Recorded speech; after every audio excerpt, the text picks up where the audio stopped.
셀주크 왕조의 안티오쿠스 4세는 스스로 자신을 에피파네스라 칭했습니다. 에피파네스라는 것은 신중의 신이라는 뜻을 가지고 있습니다.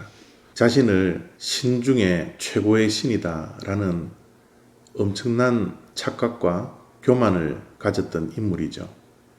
그래서 스스로 자신을 모든 것보다 큰 자라 말을 합니다. 교만이 보통이 아닌 것 같습니다. 이 에피파네스라 불리는 안티오쿠스 4세는 앞으로 장차있을 하나님을 대적하는 적그리스도의 모형과 같은 그런 인물이기도 합니다. 다니엘서 11장 44절과 45절 말씀입니다.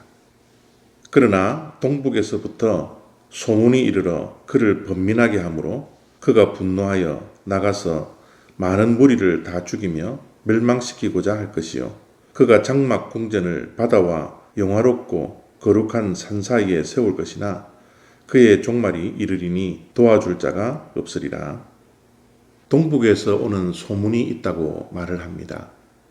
이 동북에서 오는 소문이라는 것은 실제로 있었던 소문이지만 이 말의 정확한 뜻은 하나님의 심판에 대한 소문입니다. 자기 자신을 신중의 신이라고 불렀던 안티오쿠스 4세에 대한 하나님의 심판이 다가온다라는 말씀이죠. 이 말을 듣고 그는 마지막으로 하나님의 심판에 대한 저항을 합니다. 주변에 있는 많은 사람들을 죽이죠. 특별히 믿는 자들에 대한 환난과 핍박을 가하는 그런 적그리스도의 모습을 가지게 됩니다. 다니엘서 11장은 묵시문학에 속하기 때문에 다가올 미래에 실현되는 예언이지만 앞으로 종말 때에 다가오는 말씀이라고 우리가 생각을 하면서 말씀을 보아야 합니다. 그래서 이 말씀들은 역사 속에 실현되어져 있는 안티오쿠스 4세에 대한 하나님의 심판이지만 다가올 적그리스도에 대한 심판에 해당되는 말씀입니다. 마지막 날 우리 믿는 자들도 많은 핍박과 환난을 당하게 됩니다. 적그리스도의 출현으로 말미암아 믿는 자들이 많은 핍박과 환난을 당하게 되는 그런 종말을 맞이하게 되는 것이죠. 그럼에도 불구하고 안티오쿠스 4세는 마지막에 그를 도와줄 자가 한 명도 없을 것이라는 그런 비참한 마지막을 맞이하게 되는 것입니다. 그가 권력이 있고 힘이 있을 때는 주변에 얼마나 많은 사람들이 따랐겠습니까?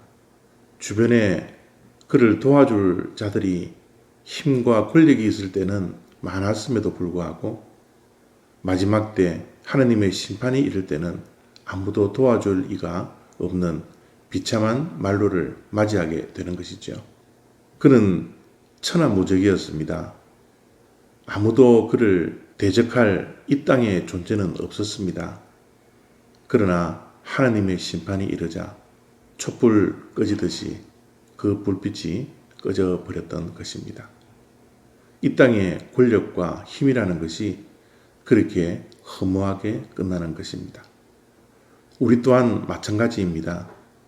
우리는 이 땅에서 없어질 것들을 의지하는 것이 아니라 없어지지 아니하고 영원한 하나님을 의지해야 합니다. 그것이 지혜롭게 살아가는 삶입니다. 우리는 하나님을 어떻게 의지해야 할까요? 미래에 있을 환난 때, 핍박 때, 어려울 때, 힘들 때 의지하는 것이 우리의 지혜일까요? 그러지 않습니다. 하나님을 의지하는 것은 지금 이 순간부터 해야 합니다. 현재 바로 지금 이 순간에 우리의 삶의 발걸음 한 걸음 한 걸음마다 하나님을 의지하며 살아야 합니다. 그것이 진정으로 하나님을 의지하는 삶이요 마지막을 준비하는 삶의 자세입니다.